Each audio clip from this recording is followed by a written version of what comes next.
a legacy beyond the battlefield. In today's biographics, we discover the man who was Robert E. Lee. To most of the world, the name Robert Edward Lee immediately conjures images of Civil War battlefields, Gettysburg, Antietam, Appomattox. He is remembered in marble statues, schoolbook illustrations, and heated debates about honor, duty, and betrayal. For decades, he was revered by some as a Southern hero and condemned by others as the face of rebellion. His military genius is still studied at West Point and war colleges around the world, even as his moral choices remain the subject of controversy. But behind the iron gray uniform, behind the calm voice that once directed armies of thousands, stood another Robert E. Lee, a man of flesh and blood, a husband, a father of 7. For his children, Lee was not the marble figure we think of today. He was Papa. He was the man who tried, despite his constant absence, to instill discipline, faith, and character in each of them. He was the man who held their small hands in the gardens of Arlington House, who wrote letters from distant postings filled with advice and affection, and who mourned them when illness or tragedy cut their lives short. This is not just the story of a general, it is the untold story of the family that lived in his shadow. The Lees were shaped by war, illness, loss, and the burden of a name that carried both privilege and punishment, and their struggles reveal a side of Robert E. Lee rarely discussed, not the commander of armies, but the father whose children carried the scars of his choices. Robert E. Lee, the man behind the myth. Robert Edward Lee was born on January 19, 1807, in Stratford Hall, Virginia. His father, Henry Lighthorse Harry Lee, had been a celebrated cavalry officer during the American Revolution. George Washington himself had once praised him as a brilliant fighter, but the glory of Lighthorse Harry faded into scandal and debt. He was imprisoned for financial mismanagement, leaving Robert's mother to raise her children in far humbler circumstances than the Lee name suggested. From this unstable beginning, Robert learned discipline as survival. His mother, Anne Hill Carter Lee, instilled in him a deep sense of faith and moral duty. When Robert entered West Point, he carried those lessons with him. He graduated second in his class in 1829, famously earning no demerits, a symbol of his almost rigid self-control. That same year, tragedy struck. His mother, who had sacrificed so much to raise him, died just as he was stepping into adulthood. Robert was only 22. It was a painful reminder that even the strongest family bonds could be severed too soon, a theme that would return again and again in his life as a father. Marriage into history. In 1831, Robert married Mary Anna Randolph Custis, the great-granddaughter of Martha Washington. Through Mary, he was tied to the Custis estate, Arlington House, a grand mansion perched on a hill overlooking the Potomac, with the young city of Washington, D.C. spread out below. To visitors, Arlington was a symbol of continuity with the nation's founders. To Robert, it became both a home and a responsibility. Mary was gentle, but plagued by chronic illness. This left Robert to shoulder much of the responsibility for raising their children when his military assignments allowed him to be at home. Still, his sense of duty to the U.S. Army often meant long absences. He served in engineering projects, mapped rivers, built forts, and later distinguished himself during the Mexican-American War. His skill and discipline won him the admiration of men like Winfield Scott, who once declared, "If I were on my deathbed tomorrow, I would call for Robert E. Lee to take command." Yet with every campaign, his children grew a little older without him. His letters home reveal a man deeply aware of the distance, urging them to be obedient to their mother, to study hard, to pray often. In one letter to his son Rooney, he wrote, "Duty is the sublimest word in our language. Do your duty in all things. You cannot do more. You should never wish to do less."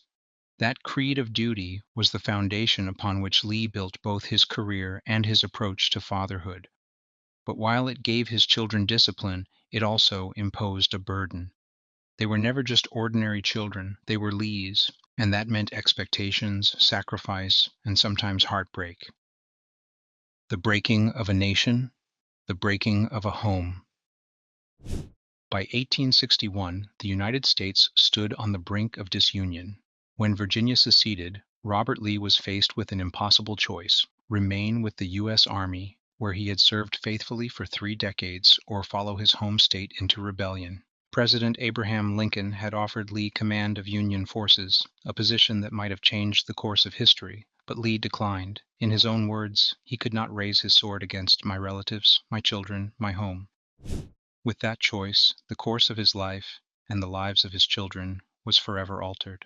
Arlington House, once the family's sanctuary, was seized by Union forces. Its rolling lawns would soon be filled with the graves of fallen soldiers, transforming the Lee estate into Arlington National Cemetery. For Mary Custis Lee and her children, the loss of their home was a wound that never healed. While Robert rode with the Army of Northern Virginia, commanding troops at 2nd Manassas, Chancellorsville, and Gettysburg, his family lived in displacement. They sought refuge in borrowed houses and distant towns, their lives upended by the very war their father commanded. His children grew into adulthood amidst chaos, some following him into battle, others tending to their sick mother, all of them carrying the shadow of war. The war made Robert E. Lee into a legend, but it also scattered his children, broke their innocence, and set them on paths defined by loss and resilience. Family above fame. Robert E. Lee never paraded his children before the public. Unlike many leaders who basked in their family's presence, he tried to shield them from attention. In interviews and correspondence, he avoided mentioning them by name. His home, no matter how temporary, was meant to be a sanctuary, yet the lessons he taught them were etched deeply. He valued humility, faith, and restraint. Fame, he reminded them, was fleeting. Character was permanent. He urged them to become useful, not celebrated, to live lives of meaning, not spectacle. But the irony was inescapable. By virtue of their father's name, they were already bound to a legacy larger than themselves. Some would embrace it, others would resist it. Some would live long enough to see the century turn. Others would not survive the war. Together, their stories form a tapestry of love, sacrifice, ambition, and tragedy. A family's untold history woven into the larger story of America's greatest conflict. And so we turn to the children of Robert E. Lee, 7 lives shaped by the shadow of a man history remembers as a general, but they knew simply as father. George Washington Custis Lee. George Washington Custis Lee, the eldest of Robert and Mary Lee's 7 children, carried the heaviest expectations of them all. Born on September 16, 1832, at Fort Monroe in Virginia, he was named to honor both sides of his lineage: George Washington, the nation's first president, and the Custis family, descendants of Martha Washington. From the moment of his birth, it seemed destiny had laid a crown of legacy upon his head. But such a crown was heavy. From childhood, Custis, as he was called, was quiet, reserved, and thoughtful.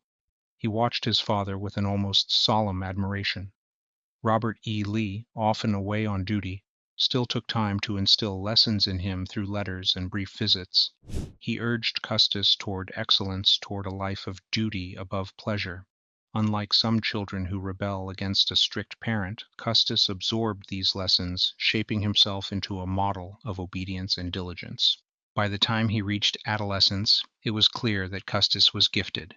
His instructors praised his intellect, his sense of discipline, and his unyielding focus. When he entered West Point in 1850, there was little doubt he would succeed. He did not simply graduate well. He graduated at the top of his class in 1854, earning distinction as a cadet whose record rivaled even his father's. The burden of a name. But brilliance can sometimes be a prison. To be the son of Robert E. Lee and the great-grandson of Martha Washington meant that Custis was never seen as merely himself. Every accomplishment was compared to his father's, every decision measured against the weight of his name. At West Point, classmates saw him as aloof, even cold. Some thought he was shy. Others believed he was simply carrying himself with the dignity expected of a Lee. Letters from the time suggest that Custis struggled to make close friendships, preferring solitude and study over the rowdy camaraderie of cadet life. Yet his achievements were undeniable. Commissioned into the U.S. Army Corps of Engineers, Custis quickly proved himself a capable officer, following in Robert's footsteps as both a builder and a soldier. He designed fortifications, mapped rivers, and worked on military construction projects that reflected his keen mathematical mind. And then came the war, a son in his father's shadow. When the Civil War broke out in 1861, Custis, like his father, faced an agonizing choice. He had sworn an oath to the United States, the very nation his great-grandmother's family helped found, yet his loyalty to Virginia and to his father pulled him the other way. Custis resigned his commission in the U.S. Army and offered his service to the Confederacy. He was commissioned as a major in the Engineers and later promoted to brigadier general, eventually rising to major general by the war's end. But his role was not glamorous. Unlike Robert, who commanded armies in the field, Custis was often stationed in Richmond, responsible for the city's defenses. He planned fortifications, organized troops, and managed the logistics of keeping the capital safe. His work was essential but invisible. Soldiers cheered Robert's name. They rarely spoke of Custis. Even in war, he lived in his father's shadow. Capture and release. In April 1865, as Richmond fell and the Confederacy collapsed, Custis was captured by Union forces. Unlike many officers, however, he was soon released. He returned to a world where his family name carried both reverence and scorn. While Robert E. Lee became president of Washington College in Lexington, Virginia, Custis initially seemed adrift. What was his role in a world where the Confederacy was no more, where his father's legacy was both admired and condemned? Eventually, Custis found his place, quite literally in his father's chair. When Robert E. Lee died in 1870, Custis was chosen as the next president of the college, which by then had been renamed Washington and Lee University. For nearly 3 decades, Custis carried on his father's mission of education, guiding the institution through a fragile Reconstruction era. He was not a warm leader, nor a particularly popular one. Students found him stern, detached, even intimidating, but he was respected. Under his guidance, the university expanded its programs and slowly rebuilt its reputation. A life of solitude. Unlike his siblings, Custis never married. His life was one of service, not intimacy. Letters from family members suggest he was kind but distant, a man who struggled to show affection openly. His devotion seemed to belong entirely to duty, first to the Confederacy, then to the university, and always to his family name. When he died in 1913 at the age of 80, he was the last surviving son of Robert E. Lee. His passing marked the end of an era, the closing of a chapter that had begun with the promise of a young cadet at West Point and ended with a solitary old man who had outlived his siblings and much of his world. George Washington Custis Lee's life is often overlooked. He left no children, no dramatic battlefield stories, no political speeches that echoed through history. Instead, he left something quieter. Decades of service, lived in the shadow of a father who became myth. And yet, in his own way, Custis embodied the very lessons his father had always preached: discipline, duty, honor, the things that are not celebrated with statues, but remembered in the quiet halls of a university he guided into the future. Mary Custis Lee. Mary Custis Lee, born July 12, 1835, was the eldest daughter of Robert and Mary Anna Lee. If her older brother Custis represented the quiet burden of intellectual expectation, Mary was the family's spark of independence, a woman determined to live by her own rules in a century that rarely allowed women that freedom. From her earliest years, Mary was described as strong-willed. Unlike some of her siblings, who deferred easily to their father's stern authority, Mary's spirit often clashed with Robert's disciplined worldview. She adored him, respected him, but she was also unafraid to assert herself. To her father, who valued order above all else, this independence was both a point of pride and occasional frustration. Childhood at Arlington. Mary grew up at Arlington House, the grand Custis estate that crowned the hills of Virginia overlooking the Potomac. She played in its gardens, wandered its sprawling halls, and looked across the river at the young city of Washington, D.C. It was a childhood wrapped in privilege, but also shadowed by her mother's recurring illness and her father's frequent absences. Robert's letters home often singled Mary out, urging her to be obedient to her mother and to set an example for her younger siblings. But Mary was not content with mere obedience. She was intelligent, restless, and keenly aware of her unusual position as the granddaughter of America's First Lady, Martha Washington. That awareness carried a double edge. It gave her a sense of pride, but it also made her acutely conscious that she lived under constant expectation. War and exile. When the Civil War erupted, Mary was 25 years old.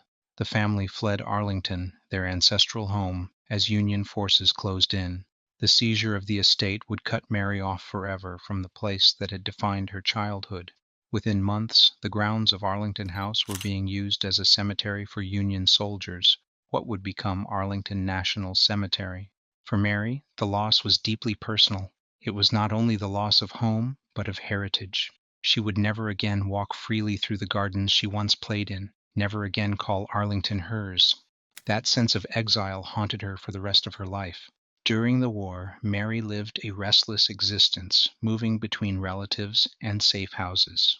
The war that elevated her father to legendary status stripped her of the security she had always known. She was outspoken in her letters, sometimes criticizing Confederate policies, at other times defending her family's honor. Her independence of thought set her apart from the quiet resignation of her sisters.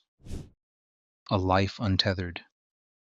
After the war, Mary did something remarkable for her era.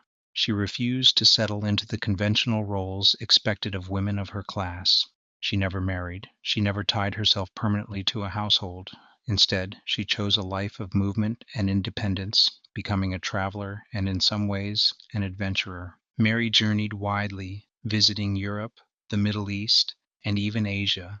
She was known to appear in unexpected places, often traveling alone or with limited company, something almost unheard of for an unmarried woman in the 19th century.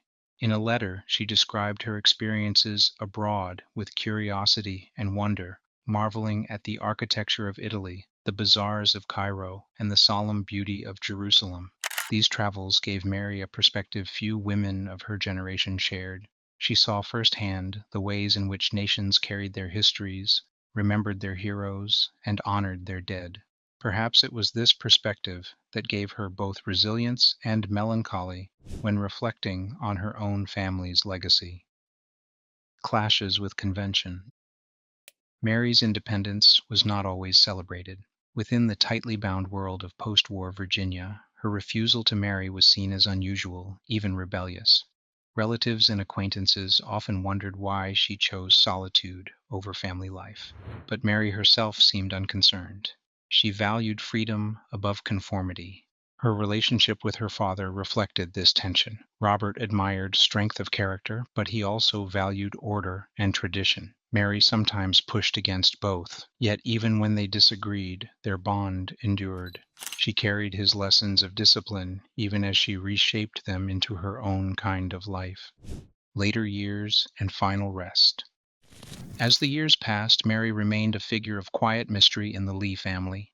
While her brothers pursued careers in the military, politics, or education, Mary became the wandering daughter, the one who resisted definition. She lived into the 20th century, witnessing a world transformed. She saw the South endure Reconstruction, the rise of industrial America, and even the outbreak of World War I. By the time of her death in 1918, airplanes crossed the skies, telephones carried voices across cities, and her father's statues stood in town squares across the South. Mary's body was returned to Lexington, Virginia, where she was buried near her parents and siblings in the Lee family crypt. She left no children, no descendants, no household name to carry forward, but she left something different, an example of independence in an era that rarely allowed women to claim it. Legacy of a rebel daughter. Mary Custis Lee's life is often overshadowed by her brothers, who wore uniforms and carried rifles, but in her own way, she lived a life of quiet rebellion. refusing to be defined by convention, traveling where she pleased, and carrying the wound of Arlington's loss in silence. If Robert E. Lee represented tradition, Mary represented defiance. If Arlington was seized by history, Mary seized her own destiny. And though she died unmarried and childless, her story endures as a reminder that sometimes the most untold legacies are not those carved in monuments, but those carried in spirit by daughters who chose to live their lives on their own terms. William Henry Fitzhugh Rooney Lee. William Henry Fitzhugh Lee, born May 31, 1837, was the second son of Robert and Mary Lee. Known affectionately as Rooney, he inherited his father's love of horses and the easy charm that made him instantly likable. Of all the Lee children, Rooney seemed the most naturally suited to follow Robert onto the battlefield, but his story would be marked by soaring promise, personal heartbreak, and the heavy toll of war. Childhood in the shadow of Arlington. Rooney grew up at Arlington House, surrounded by both history and expectation. From the moment he could walk, he seemed drawn to the stables more than the study. While his older brother Custis buried himself in books and mathematics, Rooney preferred the open fields, riding with friends, and testing his strength against the challenges of nature. Robert E. Lee encouraged this adventurous streak. In his letters, he often remarked on Rooney's horsemanship and spirit, reminding him, however, that discipline must guide passion. He pushed his son to balance his love of action with the responsibility that came with the Lee name. By the time he was a teenager, Rooney was already known in Virginia for his easy sociability. He was confident without arrogance, lively without recklessness. Family friends predicted he would go far, perhaps not in academia like Custis, but in leadership, where personality mattered as much as intellect. Into the cavalry. When the Civil War broke out in 1861, Rooney, like his father and brother, faced the impossible choice of allegiance. He had served briefly in the U.S. Army, but resigned his commission to join the Confederacy. Commissioned into the cavalry, he quickly earned recognition for his skill in the saddle and his fearlessness in battle. Rooney fought under the legendary cavalry commander J.E.B. Stuart. At battles like Williamsburg and Seven Pines, he distinguished himself with bold charges and quick thinking. His men admired his courage, and his father watched with a mix of pride and concern. But behind the uniform, Rooney was more than just a soldier. He was also a husband and father. In 1859, 2 years before the war, he had married Charlotte Wickham, and together they had 2 young children. For a time, it seemed Rooney might achieve what so many in the Lee family longed for, a balance of duty and domestic happiness. A shattering loss. Tragedy struck in 1862. Charlotte, Rooney's beloved wife, fell ill and died suddenly. Her passing devastated him. He was left a widower in his mid-20s, with 2 small children to raise and a war raging all around him. Letters from the time reveal a man broken by grief. Family members described Rooney as hollow-eyed, consumed by sorrow, yet determined to continue fighting. His father, hardened as he was by years of loss and war, tried to comfort him, reminding Rooney that faith and duty must carry him forward. But for Rooney, the war was no longer just about states and armies. It was also a shield against grief, a way to bury pain in the chaos of battle. Wounded and captured. In June 1863, just weeks before the fateful Battle of Gettysburg, Rooney was severely wounded at the Battle of Brandy Station, the largest cavalry engagement of the war. As he struggled to recover, Union forces advanced on his position. He was captured and taken prisoner. For months, Rooney languished in northern prisons while his father commanded Confederate forces in the field. Robert E. Lee, already burdened by the fate of an entire army, now carried the private anguish of knowing his son was in enemy hands. Eventually, Rooney was exchanged and returned to Confederate service, but the experience had left its mark. He had stared into the bleak uncertainty of captivity, and his body bore the scars of battle. After the war. When the Confederacy collapsed in 1865, Rooney returned to Virginia to rebuild what he could of his life. He remarried, this time to Mary Tabb Bowling, and focused on raising his children and restoring the family's estates. He managed White House Plantation, a historic property along the Pamunkey River, where he tried to build stability out of ruin. But Rooney was not content to remain only a planter. He entered politics, representing Virginia in the U.S. House of Representatives from 1887 until his death in 1891. In Congress, he was known as a moderate voice, advocating for reconciliation and economic development in a South still reeling from defeat. His speeches were not fiery, nor his politics radical, but they reflected the same steadiness he had shown in battle. He believed the future lay in healing the wounds of war, a vision his father had quietly shared after Appomattox. The final chapter. Rooney's life, though marked by tragedy, carried a sense of unfinished promise. He had been a soldier, a prisoner, a widower, a father, a planter, and a statesman. But at just 54 years old, in 1891, he died suddenly at his Virginia estate. For his surviving family, it was yet another cruel blow. Robert E. Lee had once described duty as the sublimest word in the language. Rooney had lived by that creed, but it cost him dearly. Legacy of the Soldier Son. Among the Lee children, Rooney's life most closely mirrored his father's. He carried a sword into battle, bore wounds in his body and heart, and struggled to balance family with duty. Yet unlike his father, history has largely forgotten him. He left behind children and a record of service, but no grand statues, no myths of genius. His legacy rests in the quieter space between heroism and humanity, a reminder that even the sons of legends lived lives marked by fragility, loss, and sacrifice. If George Washington Custis Lee was the intellectual heir, and Mary Custis Lee the independent spirit, Rooney was the embodiment of courage and tragedy. His story reminds us that history is not only written in victories and defeats, but in the scars borne by those who lived through them. Anne Carter Lee. Anne Carter Lee, born June 18, 1839, was the second daughter of Robert and Mary Lee.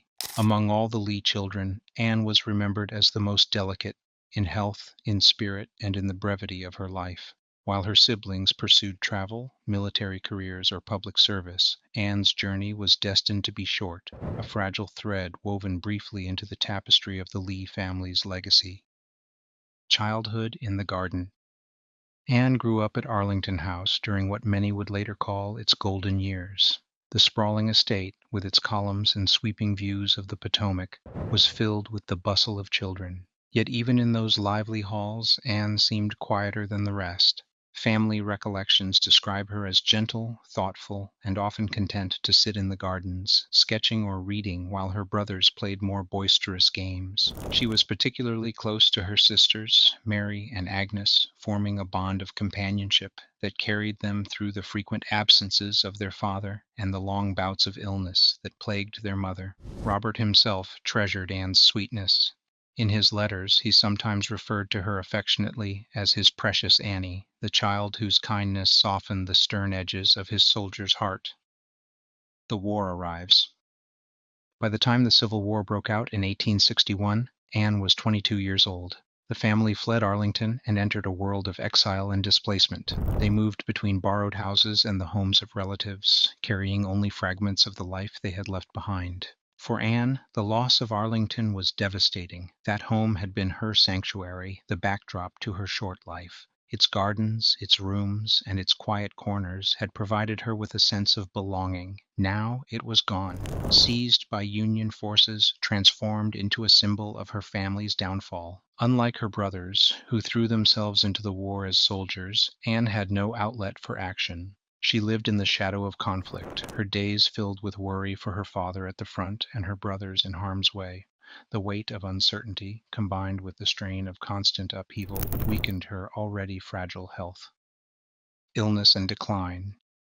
In 1862, as the war raged across Virginia, Anne fell gravely ill with typhoid fever. The disease spread rapidly in wartime, carried by poor sanitation and crowded living conditions.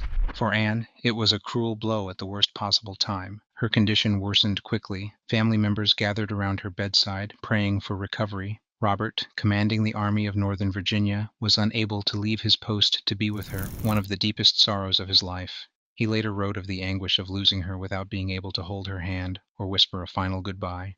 At just 23 years old, Anne Carter Lee died in Warren County, North Carolina. The family was heartbroken, For Robert, hardened by battles and responsibilities, the loss pierced him in a way even war could not. He spoke of Anne's death as one of the greatest sorrows of his life, a pain he carried until his own final days. A father's grief. Robert E. Lee was not a man who easily displayed emotion. Discipline and restraint were his trademarks.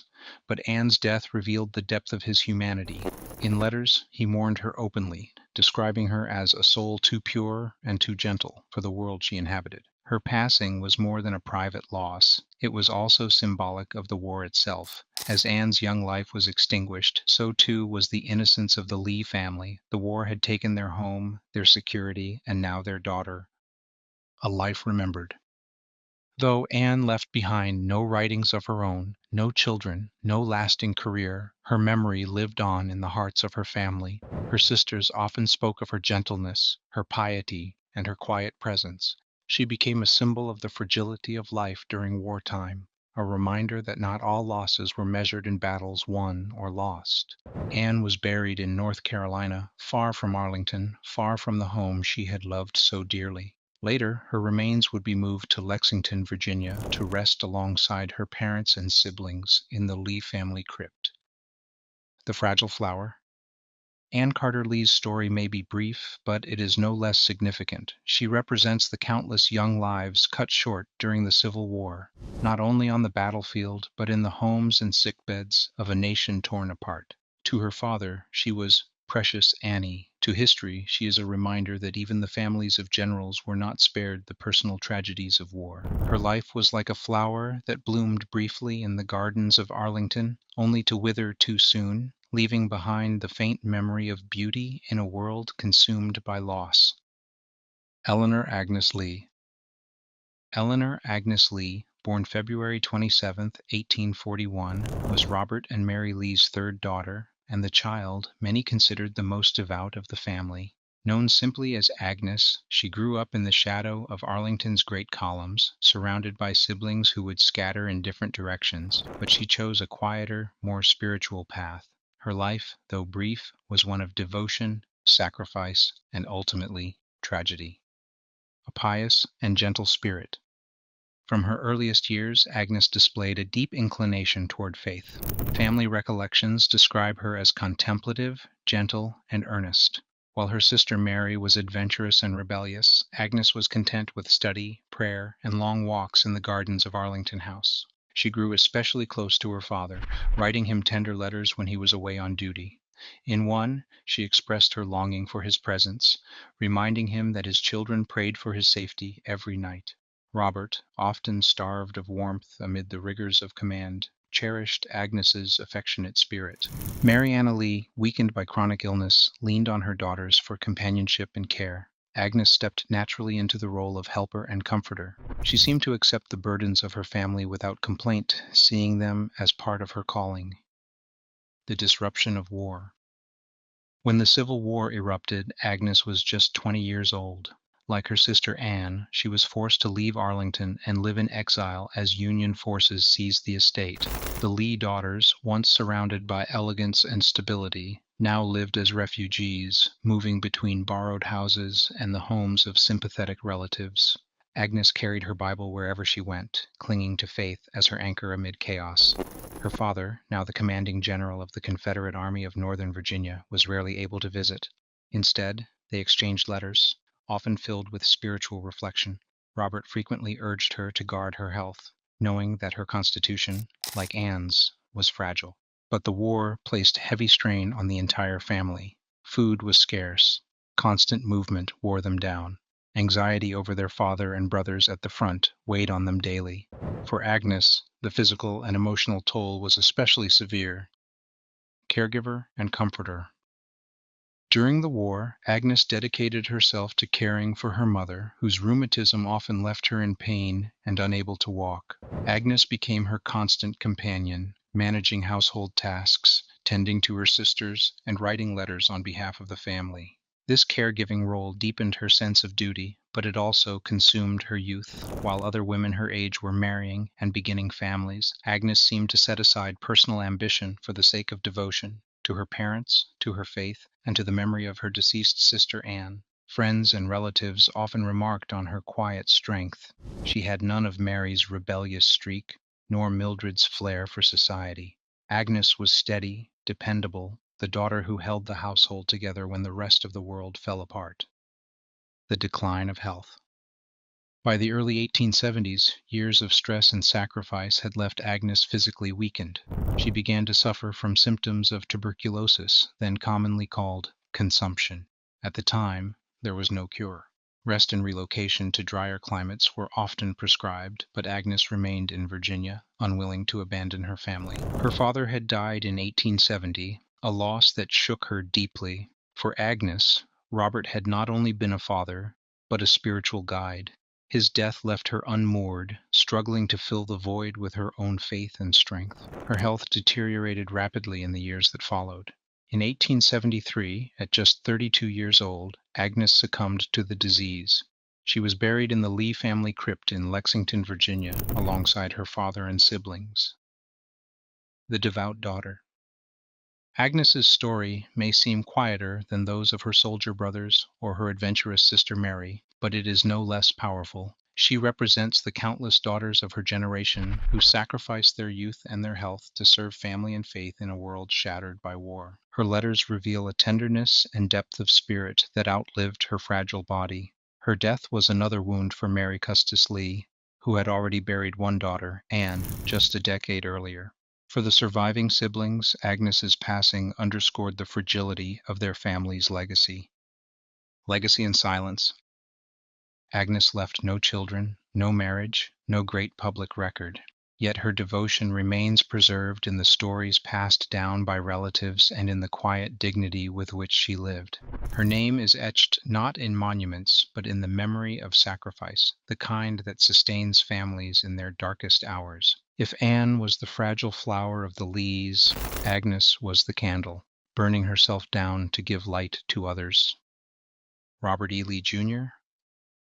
Robert Edward Lee, Jr., born October 27, 1843, carried not only his father's name, but also the expectations that came with it.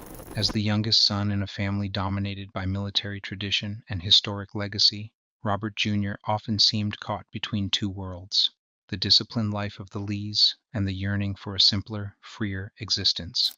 While his brothers Custis and Rooney leaned into roles of soldier and statesman, Robert Jr. would carve a different path, one that reflected both the adventurous spirit of youth and the quieter duty of preserving memory.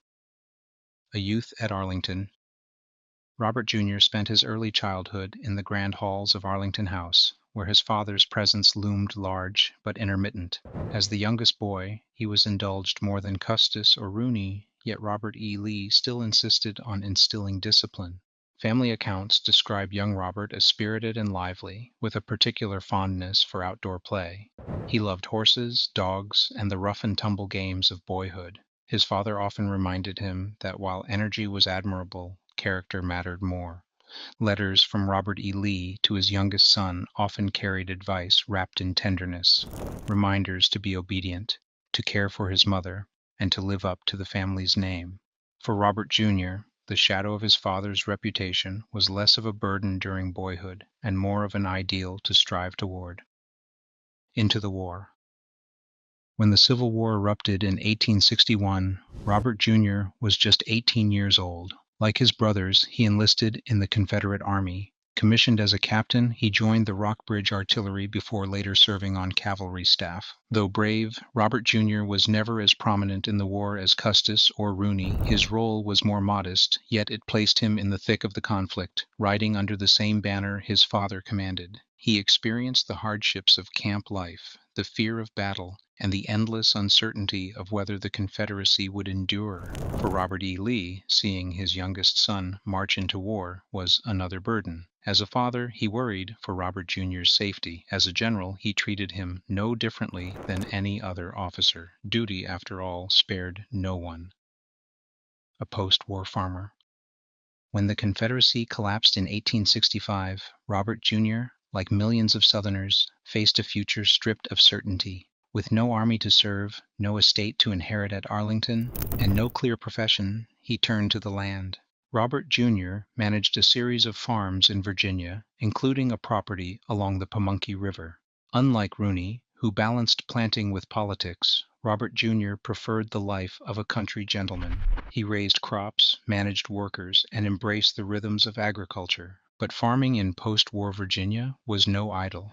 The economy was shattered, the labor system transformed, and the Lees, once among Virginia's most prominent families, were reduced to survival rather than grandeur.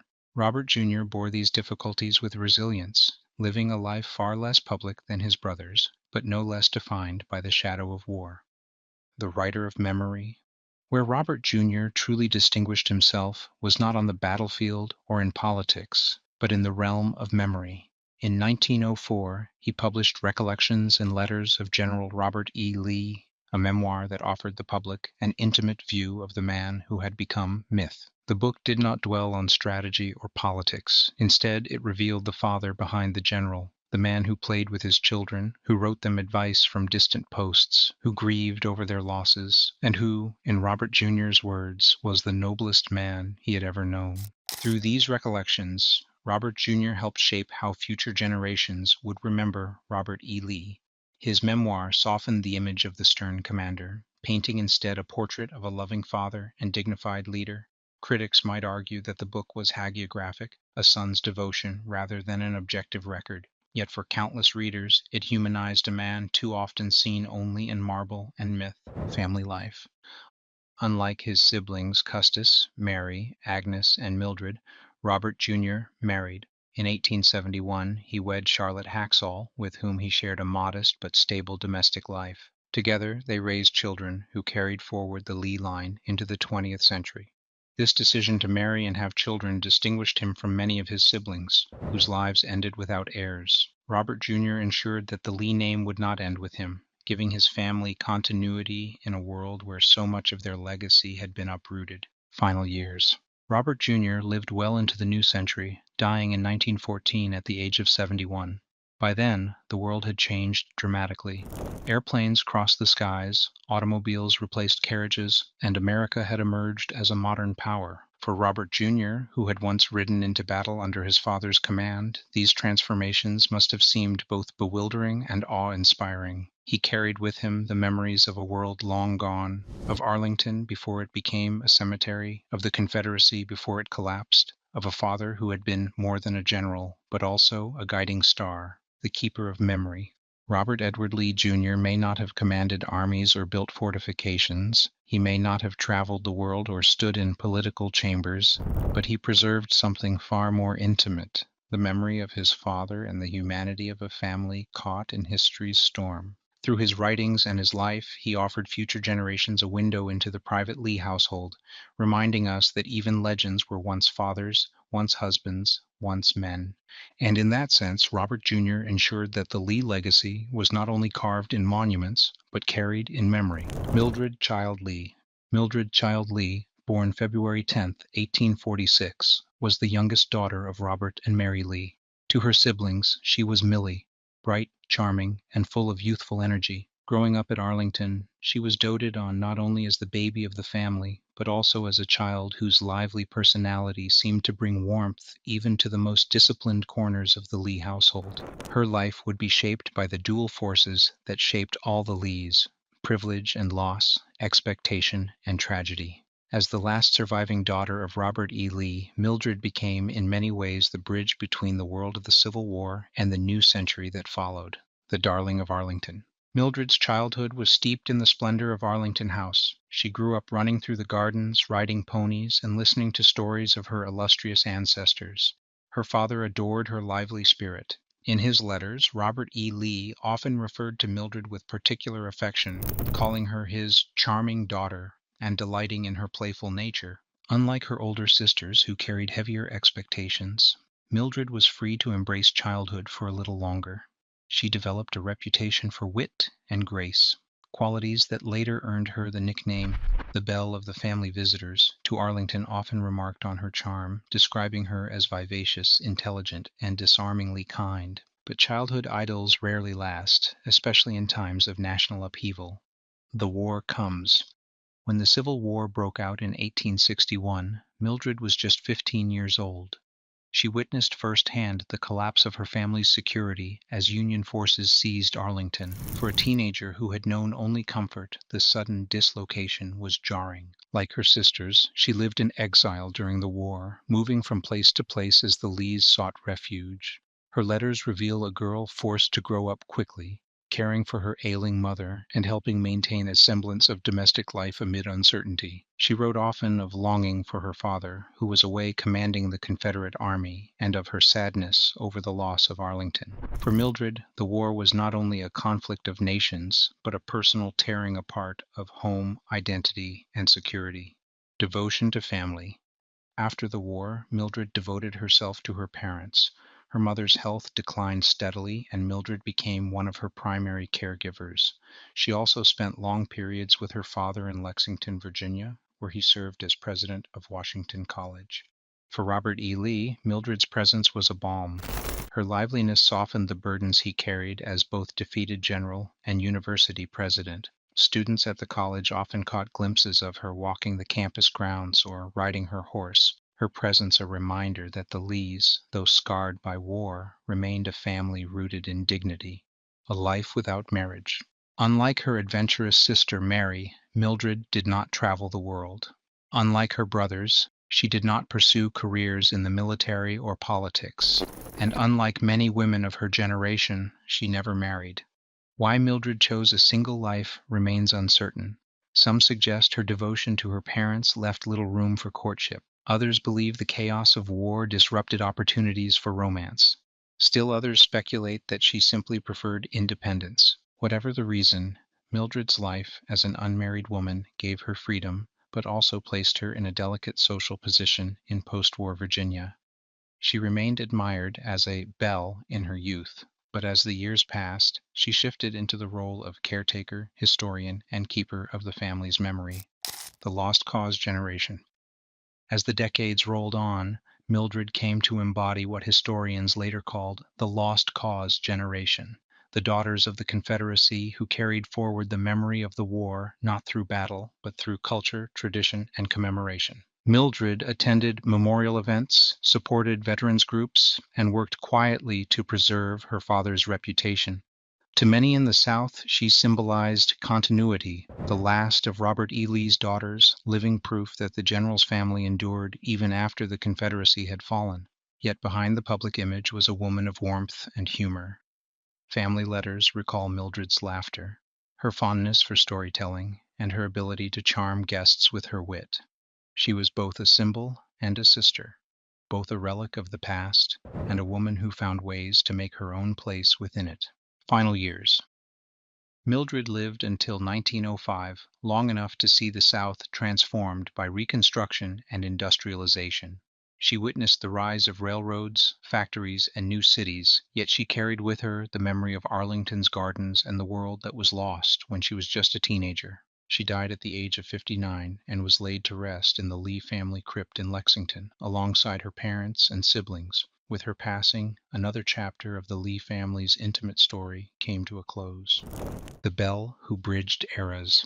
Mildred Child Lee may not have commanded armies or traveled continents, but she played a quieter, no less important role. She kept her family together during years of loss and carried their memory into a new century.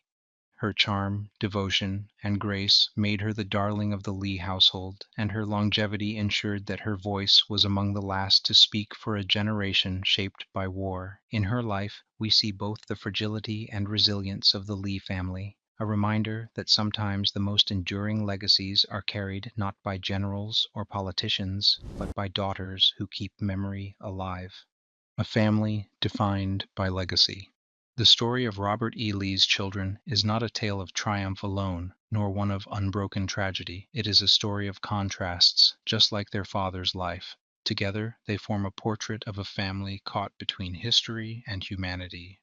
George Washington Custis Lee, the eldest son, bore the heavy weight of expectation. Brilliant, dutiful, but solitary, he lived a life of service that ended without heirs, his quiet brilliance eclipsed by his father's shadow. Mary Custis Lee, fiercely independent, rejected convention. She traveled the world, carved her own path, and carried the wound of Arlington's loss into her old age. Her life was a defiance of the roles her era demanded of women. William Henry Fitzhugh Rooney Lee embodied both promise and tragedy, a gallant cavalryman, a grieving widower, a prisoner of war, and finally a congressman. His was a life of resilience, but also of sorrow, cut short before his time. Anne Carter Lee, the fragile daughter, bloomed briefly in Arlington's gardens before typhoid fever claimed her at only 23. To her father, she was Precious Annie, a reminder that even the greatest generals could not shield their children from fate. Eleanor Agnes Lee, the devout daughter, sacrificed youth for faith and family. She gave her strength to her ailing mother, her prayers to her absent father, and finally her life to illness at 32, a candle that burned quietly until it was gone. Robert Edward Lee, Jr., the youngest son, sought simplicity. Soldier, farmer, husband, writer, he ensured the Lee name continued, and, through his memoirs, preserved the humanity of a father who might otherwise have remained only a statue. And Mildred Child Lee, the darling of the family, lived into the 20th century as the Belle who bridged eras. She became a keeper of memory, a woman who carried the Lee name through the decades when the South rebuilt, reimagined, and remembered. 7 children, 7 lives bound together by the name Lee, a name that carried both honor and burden. Beyond the marble, when we think of Robert E. Lee, we often picture the general on horseback, gray uniform pressed, sword in hand, gaze fixed toward history. But his children remind us that behind the marble facade was a man who laughed, who scolded, who comforted, and who wept. The Lees were not symbols to one another. They were family, and like families everywhere, they experienced joy and heartbreak, closeness and distance, beginnings and endings. The difference was that their lives unfolded in the glare of history, every decision overshadowed by the father who became legend. For Robert E. Lee, victory and defeat were measured in armies. For his children, they were measured in lives lived, sometimes long, sometimes tragically short, but always shaped by the immense shadow of their father, the enduring lesson. What does their story teach us? That legacy is never simple. It is not only what history books record or what statues commemorate. Legacy is carried by children, by the choices they make, by the burdens they inherit, and by the lives they carve in the space left by their parents. The Lees remind us that even the most iconic figures were fathers and mothers first, that even the grandest names in history sit at dinner tables, write letters to their children, and hold them close in times of loss. Their untold story is not about battles, but about humanity, the kind we all share, whether history remembers us or not. These were the untold stories of Robert E. Lee's 7 children. They lived in the shadow of war, of fame, of controversy, but also in the light of family bonds, resilience, and faith.